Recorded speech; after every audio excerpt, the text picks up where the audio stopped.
귀하고 아름다운 찬양 진심으로 감사합니다. 지난 한 주간 동안도 승리하며 사셨습니까? 믿음으로 말하고 믿음으로 행동하며 사셨습니까? 순간순간 성령의 도우심을 힘입어 살아가셨습니까? 지난 주간에 입추가 지나고 말복이 지났습니다. 그래서 그 무더위가 한풀 꺾였습니다. 물론 아직도 한낮에는 매우 무덥고 덥지만 아침 저녁으로는 제법 시원한 바람이 불어옵니다. 하나님은 한순간에 공기의 흐름을 바꾸실 수 있는 분이심을 믿습니다. 인간의 생사화복을 주장하시는 분이 하나님이심을 믿습니다. 인류의 흥망성쇠를 주관하시는 분이 또한 하나님이심을 믿습니다. 하나님은 날씨와 온도와 계절의 주관자가 되십니다. 그 크신 하나님이 오늘 여러분과 함께 하시기를 간절히 축원합니다.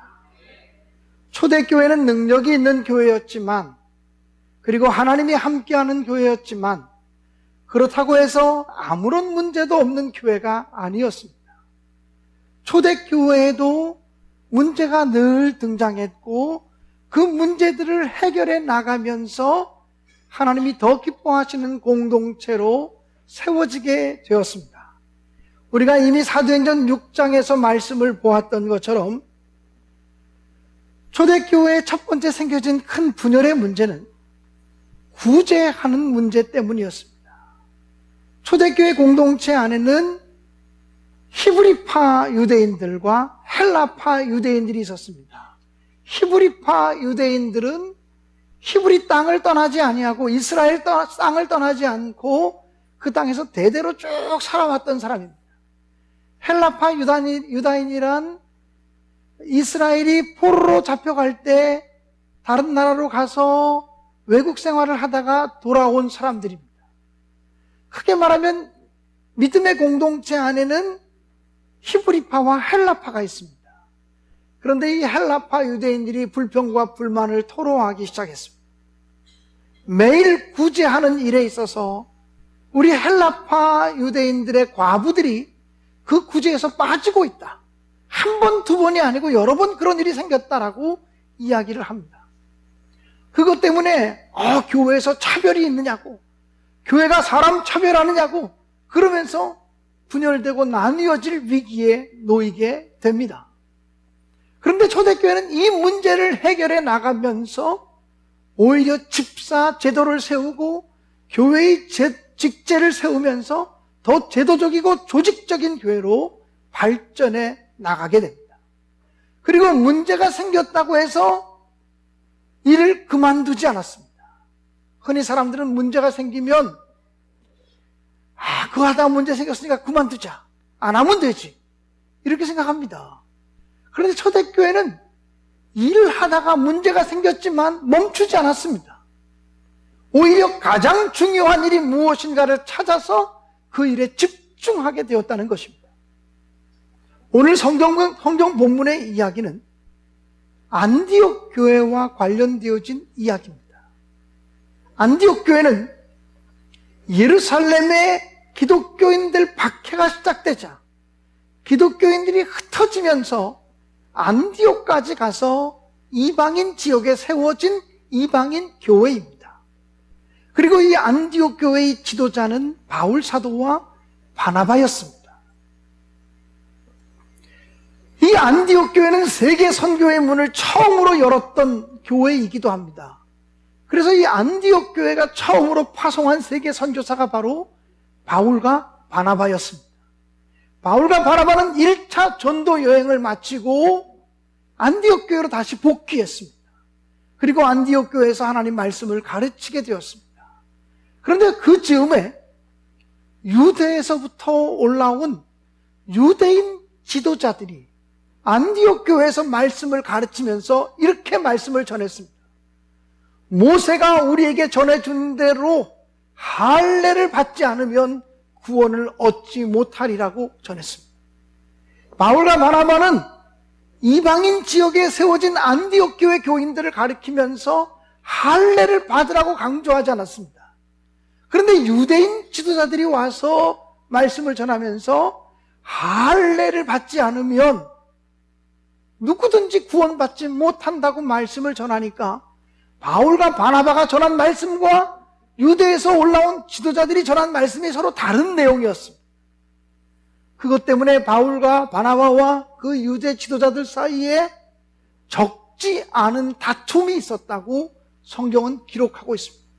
적지 않은 다툼이 있었다라고 하는 말은 큰 다툼이 일어났다는 것입니다. 아주 복잡한 싸움이 시작되었다는 것입니다. 제가 이 싸움을 복잡한 싸움이라고 이야기하는 이유는 교리적인 논쟁이기 때문에 그렇습니다. 어떻게 해야 구원받는 것이냐라고 하는 문제를 정립하는 교리적인 문제였기 때문에 정말 큰 싸움이었고 적지 않은 다툼이었다고 성경은 기록하고 있는 것이죠. 자기들끼리 아무리 해도 이 문제가 결론이 나지 않으니까 안디옥 교회는 그렇다면 교회가 처음 출발했던 예루살렘 교회, 12명의 예수님의 제자들이 모여있는 예루살렘 교회에 안디옥 교회 대표들을 보내서 우리가 지금 고민하고 있는 문제에 대한 해답을 얻어가지고 오자고 이야기하게 되었습니다. 그래서 안디옥 교회가 파송한 사람이 바울과 바나바와 그리고 몇몇 사람들 대표를 세워서 예루살렘 교회로 보내어 예루살렘 교회 12명의 제자들과 그리고 예루살렘 교회의 장로들에게 자기들이 고민하고 있는 문제에 대한 결론을 내려달라고 부탁하게 되었습니다. 바울과 바나바와 안디옥 교회의 대표들이 예루살렘 교회에 도착했을 때 예루살렘 교회와 그리고 12명의 사도와 그리고 장로들이 크게 환영하고 기뻐해 주었습니다. 기쁘게 영접해 주었습니다. 그러자 바울과 바나바는 자기들이 이방인 지역에 가서 1차 전도여행을 마치고 왔는데 이방인들이 다 하나님을 믿고 예수 그리스도를 영접함으로 구원의 역사가 이루어졌다고 이야기를 했습니다. 그러자 그 옆에 있던 바리새인 출신이었던 예수 믿는 사람 하나가 이렇게 얘기합니다. 모세가 우리에게 전해준 율법을 지키지 않고 그리고 할례를 받지 않으면 누구도 구원받을 수 없습니다. 이렇게 단호하게 이야기합니다. 결국 예루살렘 교회에서 그 문제를 가지고 이제 토론이 벌어지게 되었고 소위 예루살렘 공의회, 예루살렘 회의가 열리게 되어진 것입니다. 이 예루살렘 회의의 주관자는 예수님의 친동생이었던 야고보 장로였습니다. 예수님의 제자 야고보가 아니라 예수님의 동생 야고보가 사회를 보는 가운데 회의가 열리게 됩니다. 오늘 성경 본문에 보면 제가 거기까지 다 읽지 않았습니다만 회의가 오랜 시간 동안 계속되었다고 말했습니다. 회의가 오랜 시간 동안 계속되었다라고 하는 말은 이 문제에 대한 결론을 내리는 것이 그리 쉽지 않았다는 것입니다. 왜냐하면 유대인 그리스도인들의 입장에서는 자기들이 생명보다 소중하게 여기는 모세와 그 율법에 대해서 기독교가 강조해야 된다고 생각을 했습니다. 왜냐하면 기독교는 유대교를 계승하고 있는 것이기 때문에 예수님도 유대인이었고 12명의 제자들도 다 유대인이고 예루살렘 교회의 장로들도 다 유대인이니까 그들은 율법을 지키는 것이 자연스럽고 어릴 때부터 자연스럽게 할례를 받는 것이 너무나 자연스러운 일이었기 때문에 그들의 보편적인 정서는 누구든지 구원을 받으려면 모세를 중시해야 되고 모세가 율법에 명한 대로 할례를 받고 율법의 계명을 지켜야 된다고 이야기할 수밖에 없는 상황이었습니다. 그런데 회의가 길어졌습니다. 저는 이 사도행전 15장의 사건이 기독교 2000년 역사 속에 엄청나게 중요한 사건이라고 생각합니다. 어쩌면 저는 사도행전 전체 속에서 가장 중요한 사건 두 가지를 뽑으라면 사도행전 2장에 나타난 오순절 성령 강림 사건, 그리고 두 번째로 중요한 사건이 바로 사도행전 15장에 기록된 예루살렘 공의회라고 생각하는 목사입니다. 왜 그러냐면 오순절 마가의 다락방에 성령께서 임하시지 않았다면 기독교가 태동되지도 못했을 것이고 교회는 출발하지 못했을 것입니다. 그런데 사도행전 15장에 기록된 예루살렘 공의회에서 행복한 결말이 나지 않았다면 기독교는 유대 종교의 한 종파에 머물러 있을 뿐이었지 세계적인 종교로 자라갈 수가 없었다라고 하는 사실. 오랜 토론과 오랜 그 지루한 토론과 결론, 이런 말다툼 가운데 결국은 어떻게 결론을 내리냐면 이방인들에게 너무 무거운 짐을 지우지 말자. 다시 말하면 이방인들에게 율법을 지켜야만 구원받는다고 하는 율법의 짐을 지우지 말자라고 결론을 내리게 됩니다. 뿐만 아니라 이방인들에게 할례를 강조하지 말자라고 하는 것을 결론으로 내리게 됩니다. 그리고 다만 우상숭배를 멀리하고 음행을 멀리하며 목매달아 죽인 것과 피를 멀리하라고만 권면해서 그것을 지키도록 하자라고 하는 결론에 도달하게 됩니다. 이러한 결론을 내리기 위해서 베드로가 발언합니다. 베드로 사도는 이야기합니다. 나도 이방인들에 대해서 열린 마음의 사람이 아니었다는 것이죠. 베드로 사도도 이방인의 집에 가서 복음 증거하는 거 원하지 않았던 사람입니다. 그런데 하나님께서 하나님이 정결하다고 하는 것을 사람이 함부로 속되다고 말하지 말라고 말씀하셔서 백부장 고넬료의 집에 가서 이방인의 집에 가서 함께 먹으면서 복음을 증거했는데 이방인의 집에 가서 복음을 증거할 때 자기들에게 임했던 성령께서 그들에게 동일하게 역사하는 것을 보고 하나님의 성령의 역사는 이스라엘 백성에게만 임하는 것이 아니라 모든 민족, 모든 백성, 모든 사람들에게 하나님의 은혜가 값없이 임하는구나 하는 사실을 깨닫게 되었다고 고백을 합니다. 그러나 야고보 장로가 이야기하기를 구약 성경의 아모스서에 보면 때가 되면 이방인들에게도 하나님의 구원이 선포될 것이라고 했는데 그것이 바로 지금 때가 아니냐고 말하면서 오히려 이방인들에게 너무 무거운 짐을 지우지 말 것을 권면하게 됩니다. 그리고 그런 여러 가지의 복잡한 과정을 통해서 결국은 사도행전 15장에 보면 예루살렘 교회가 이방인들에게 복음이 증거될 수 있는 틀을 마련해 주게 되었다고 하는 사실입니다. 저는 오늘 성경 본문을 통해서 우리가 정말 중요시하게 여겨야 될 세 가지 이야기를 좀 하려고 합니다. 첫째는 이런 큰 다툼의 문제 때문에 오직 믿음으로 구원받는다, 하나님의 은혜로 구원받는다라고 하는 것, 그리고 하나님의 구원의 은혜는 유대인이나 이방인이나 차별이 없다라고 하는 사실을 정립해내게 되었다는 것입니다. 다툼을 통해서 가장 중요한 기독교 교리 하나가 완전하게 정립되었다라고 하는 사실을 성경을 통해서 확인할 수가 있습니다. 두 번째는 이 큰 다툼을 통해서 그리고 회의하는 가운데 유대인들이 자기들의 기득권과 자기들의 고정관념들을 내려놓았다라고 하는 것이 매우 소중합니다. 사실 그 당시 초대교회의 주축 멤버는 다 유대인들이었어요. 예수님의 12명의 제자도 그리고 예루살렘 교회의 장로들도 다 정통 유대교인들이에요. 그렇기 때문에 그들이 모세의 율법을 내려놓고 그리고 모세가 우리에게 명한 할례를 내려놓는다는 것은 죽기보다도 어려웠을 거예요. 쉬운 일이 아닙니다. 그런데 기독교의 세계 복음화를 위해서 자기들이 생명처럼 소중히 여기는 가치들을 내려놓았다라고 하는 사실이 매우 소중합니다. 일찍이 성 어거스틴은 이런 얘기를 했습니다. 본질적인 것에 대해서는 일치를, 비본질적인 것에 대해서는 자유를, 이렇게 말해요. 본질적인 것이 틀리면 안 되죠.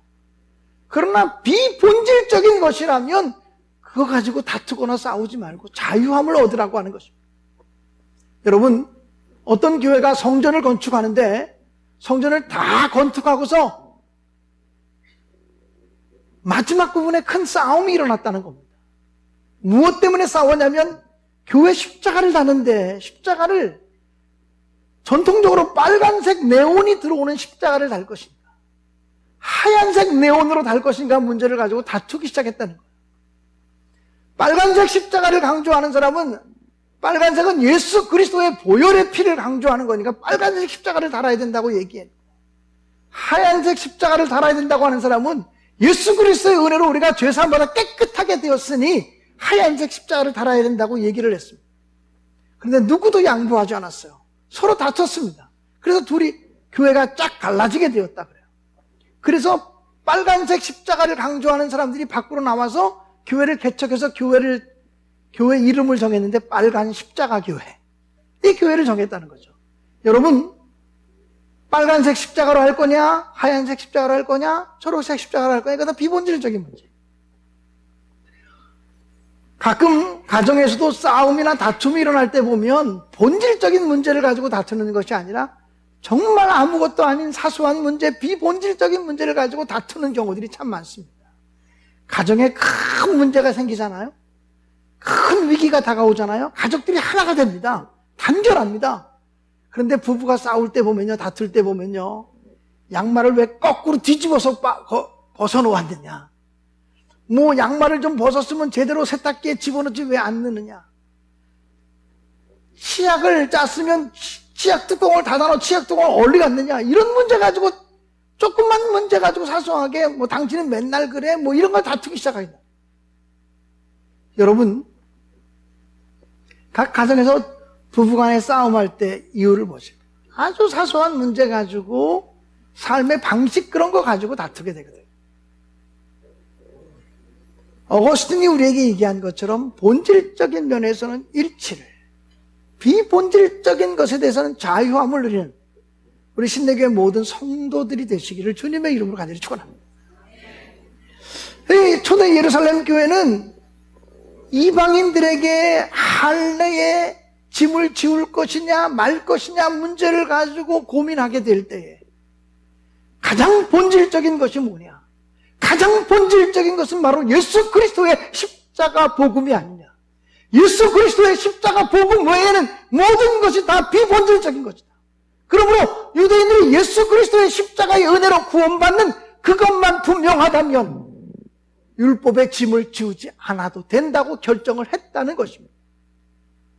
이것은요, 그 당시 가장 큰 기득권을 가지고 있는 유대인 기독교인들이 자기들의 기득권을 내려놓은 것이고 자기들의 주장을 양보한 것과 다름없다는 거예요.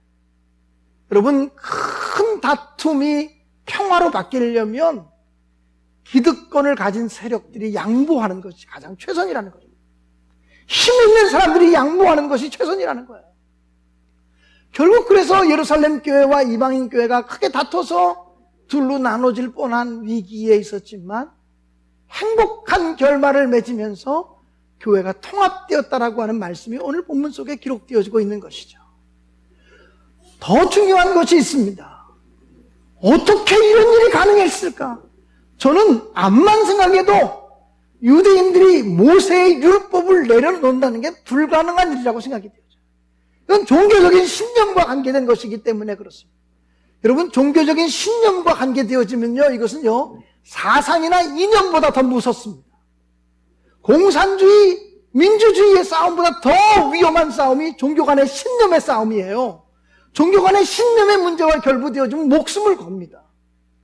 그런데 이 초대 예루살렘 교회는 자기들이 종교적인 신념으로 여기고 있는 모세의 율법의 가치마저 세계화된 기독교를 위해서 내려놓았다고 하는 사실을 성경은 우리에게 강조하고 있습니다. 어떻게 이런 일이 가능했을까? 성경을 보면 제가 사도행전 15장 전체를 읽지 않았지만 15장 뒤쪽으로 가면 이제 예루살렘 교회가 결론 내린 문제를 안디옥 교회에 알려주면서 바울과 바나바뿐 아니라 다른 2명의 책임자를 안디옥 교회에 보내서 예루살렘 교회의 결정사항을 일러주는 역할을 하게 됩니다. 그때 편지를 써서 보냈는데 그 편지에 이렇게 말합니다. 성령과 우리는 이방인들에게 너무 무거운 짐을 지우지 않기로 결정했다, 이렇게 얘기합니다. 우리 예루살렘 교회가 이렇게 결정했다, 우리들이 모여서 회의하면서 이렇게 결정했다가 아니라 성령과 우리는 이런 결정을 내렸다라고 말하면서 편지하는 것을 볼 수 있습니다. 결국 그 편지의 내용의 핵심은 뭐냐면 우리가 결정한 것이 아니라 성령님의 인도하심에 순종해서 이런 결론이 나왔다라고 고백하는 것입니다. 사랑하는 여러분, 보통 교회들은 은혜롭게 예배드리고 나서도 회의할 때 다툽니다. 주님의 뜻을 이루소서 하고 찬송하다가도 회의 시간만 되면 내 생각은요, 내 경험은요, 내 지식은요, 그리고 자기의 지식과 다른 사람의 지식이 충돌합니다. 내 경험과 다른 사람의 경험이 충돌합니다. 내가 가지고 있는 삶의 방식과 다른 사람의 삶의 방식이 충돌할 때 견뎌내지를 못합니다. 여기만 교회냐 뭐 이렇게 얘기하고서 자기 주장을 굽히지 않는 경우들이 참 많습니다. 그런데 초대 예루살렘 교회는 이 사도행전 15장 예루살렘 회의를 통해서 하나님의 거룩한 뜻을 찾았다는 것이 엄청나게 중요한 사건입니다. 기도하면서 예배하면서만 하나님의 뜻을 발견한 것이 아니라 회의를 통해서 하나님의 뜻을 찾아갔더라고요. 흔히 어떤 사람들은 얘기하기를 회의 많이 하면 회의에 빠진다, 이런 얘기를 하는데 예루살렘 교회는 회의를 하면서 하나님의 뜻을 찾았어요. 어떻게 그런 일이 가능했을까요? 회의하면서 자기들의 얘기를 하려고 했던 것이 아니라 하나님의 뜻이 무엇일까? 성령님께서 원하시는 것이 무엇일까? 성령 하나님이 우리를 이끌고 가시는 방향이 무엇일까에 대해서 민감했기 때문이었고, 성령 하나님의 뜻이라면 내 생각도 내 경험도 내 지식도 다 내려놓을 수 있다고 하는 순종의 마음이 있었기 때문에 가능했다라고 하는 사실입니다. 사랑하는 여러분, 그래서 예루살렘 교회가 성령 하나님께 순종하다가 성령 하나님의 뜻에 따라 자신들의 기득권도 내려놓고 자신들의 종교적인 신념과 관념들도 다 내려놓고 큰 통합의 길을 걸어갔던 것처럼 우리 신내교회도, 그리고 우리의 가정도, 이 나라 이 민족도 정말 성령 하나님의 인도함을 받게 되기를 주님의 이름으로 간절히 축원합니다. 오늘이 8월 13일입니다. 8월 15일은 우리 민족이 일본의 강압 통치로부터 해방되어진 지 72주년이 되는 해입니다. 물론 우리 민족의 해방을 위해서 독립운동가들과 애국지사들의 순국 선현들의 피 흘림과 노력과 땀방울이 있었음을 의심하지 않습니다. 또 이 민족의 통일, 이 민족의 해방을 위해서 일본이 강조하는 신사참배를 거부하며 순교했던 많은 기독교인들이 있었음을 우리는 압니다. 그러나 우리가 정직하게 말한다면 우리 민족의 해방과 우리 민족의 광복은 우리의 힘만으로는 이루어지지 않았다는 것입니다. 철저하게 우리도 알지 못하는 시간에 하나님의 방법으로 우리에게 선물로 은혜로 주어진 줄로 믿습니다. 그러므로 우리는 우리 민족의 해방, 우리 민족의 광복을 생각할 때마다 하나님의 은혜임을 기억하며 살아가야 한다라고 하는 사실입니다. 사랑하는 여러분, 공짜와 선물, 여러분 어떻게 다르다고 생각하십니까? 선물은 돈 주고 받지 않습니다. 돈 주고 받으면 선물이 아닙니다. 돈 주고 사면 선물이 아닙니다. 무료로 받아야 선물입니다. 공짜로 받아야 선물입니다. 그런데 선물을 받고서 나 이거 공짜로 받았다? 이렇게 말하는 사람과 나 이거 선물 받았다라고 말하는 사람은 전혀 다르다고 생각합니다. 이거 공짜야 라고 얘기하는 사람은 책임감을 느끼지 않습니다. 이거 공짜야 라고 얘기하는 사람은 선물을 준 사람과의 관계성 속에 살아가려고 생각하는 마음이 없습니다. 그 선물에만 집중하고 있습니다. 그러나 이것은 선물이야. 너무나 귀중한 선물이야. 내가 받을 자격이 없는 나에게 주어진 선물이야 라고 생각하는 사람은 그 선물 자체보다 선물을 주신 사람과 나와의 관계성 속에서 의미를 찾는다라고 하는 거죠. 그러므로 우리 민족은 72년 전에 이루어진 민족의 해방과 광복이 공짜로 주어진 것이라고 생각하면 우리는 책임 없습니다. 그러나 이것은 하나님의 선물이라고 생각하면 이 선물을, 이 한량없는 선물을 우리에게 주신 하나님에게 우리가 어떻게 보답하고 어떻게 결단하며 살아가야 될까를 이제 생각해야 된다라고 하는 사실. 사랑하는 여러분, 하나님의 은혜를 한순간도 잊지 않고 살아가는, 하나님의 선물에 대해서 감사를 잊지 않고 살아가는 저와 여러분, 우리 민족이 될 수 있기를 간절히 축복합니다. 그런데 여러분, 우리 민족은 광복이 되면서부터 남과 북이 분열되는 아픔을 또한 겪었습니다. 남과 북이 분열되어서 서로 총뿌리를 겨누며 전쟁하는 아픔을 겪었습니다. 해방된 지 72년이 되었지만 아직도 이 민족은 허리가 다쳐 누워 있습니다. 이 민족의 허리에는 아직도 철조망이 박혀 있습니다. 같은 언어를 사용하지만 하나 되지 못하고 있습니다. 같은 조상을 고백하지만 하나 되지 못하고 있습니다. 같은 문화를 가지고 있지만 우리는 하나 되지 못하고 있습니다. 이제 우리는 광복 72주년을 맞으면서 이렇게 큰 다툼, 사상적이고 이념적인 다툼을 벌이고 있는 남과 북의 대치 상황, 요즘 같으면 전쟁의 공포마저 느껴지는 이런 상황, 우리 힘으로는 이 큰 다툼을 해결할 능력이 없다고 하는 사실을 겸손하게 주님에게 고백할 수 있게 되어지기를 간절히 바랍니다. 초대 예루살렘 교회가 이방인 교회든 안디옥 교회와 교리적인 문제 때문에 다툼이 있게 되어질 때, 이 큰 다툼을 해결하는 과정 속에서 성령의 인도하심을 받았다고 고백하는 말씀을 보면서 우리 민족이 하나 될 수 있는 방법은 성령 안에서만 가능하다고 하는 믿음을 가지시고 기도하게 되기를 주님의 이름으로 간절히 축원합니다. 그래서 성령이 오셔서 이 분열된 민족을 치료하여 주옵소서. 성령 하나님 오셔서 전쟁의 위협과 공포를 거두어 주십시오. 성령 하나님 오셔서 큰 다툼 속에서 행복한 결말을 보는 이 민족이 되게 하옵소서. 성령님이 오셔서 남과 북이 평화 통일되는 날을 속히 허락하여 주옵소서. 성령이 오셔서 막힌 담을 허시고 평화를 주옵소서. 이런 기도를 드릴 수 있게 되기를 주님의 이름으로 간절히 축복합니다. 우리 주님은 평화가 되시고 모든 막힌 담을 허시는 능력이 있음을 분명히 믿습니다. 에스겔서에 보면 너희가 내 손 안에서 하나가 되리라, 이런 말씀이 있습니다. 너희가 내 손 안에서 하나가 되리라. 하나님의 손이 남쪽을 잡아주시고 하나님의 손이 북쪽을 잡아주시고 하나님의 손이 우리를 잡아주실 때 하나님의 손 안에서 하나됨을 허락해 주실 줄로 믿습니다. 그러므로 우리의 힘으로 불가능한 이 문제가 성령님의 도우심으로 행복한 결말을 맞이하도록 하나님 이 민족을 불쌍히 여겨달라고, 긍휼히 여겨달라고, 이 민족이 정말 세계사에 빛을 발하는 그런 민족이 되도록 하나님 세워달라고 우리 그리스도인들이 간절히 기도하며 또 사명을 감당하는 사람들이 되시기를 주님의 이름으로 간절히 축복합니다.